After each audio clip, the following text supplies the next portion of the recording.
নমস্কাৰ, এই মুহূৰ্তত লৈ আহিছোঁ কেইবাটাও গুৰুত্বপূৰ্ণ খবৰ। অসম তথা ভাৰতৰ বিভিন্ন প্ৰান্তৰ খবৰসমূহ সংগ্ৰহ কৰা হৈছে আৰু এনেকুৱা ধৰণৰ খবৰসমূহ নিতৌ চাবৰ কাৰণে এই চেনেলটো ছাবস্ক্ৰাইব কৰি কাষত থকা বেল আইকনটো প্ৰেছ কৰাৰ লগতে ভিডিঅ'টো এটাকৈ লাইক কৰি দিব।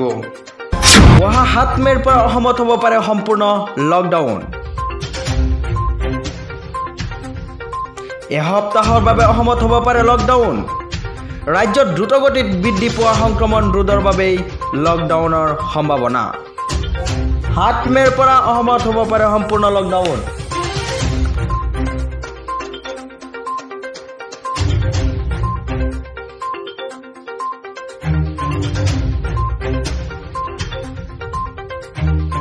এই মুহূৰ্তত দিব লৈছে আৰু এটা বিগ ব্ৰেকিং নিউজ। কৰোনাত আক্ৰান্ত হৈ মৃত্যু প্ৰাক্তন কেন্দ্ৰীয় মন্ত্ৰী অজিত সিং।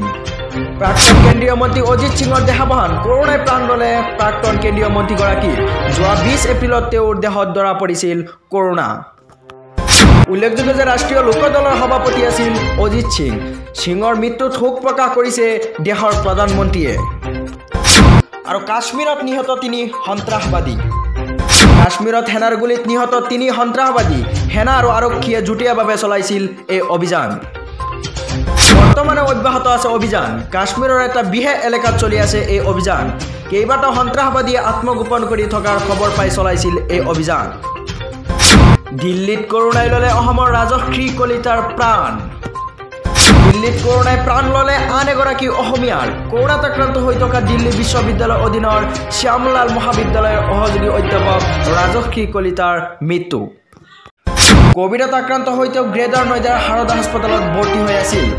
উল্লেখযোগ্য যে ৰাজশ্ৰী কলিতা হৈছে বিশিষ্ট লেখিকা অৰূপা পটংকিয়া কলিতা আৰু টংলা মহাবিদ্যালয় ইংৰাজী বিভাগৰ মুৰব্বী অধ্যাপক ৰাজেন কলিতাৰ পুত্ৰ।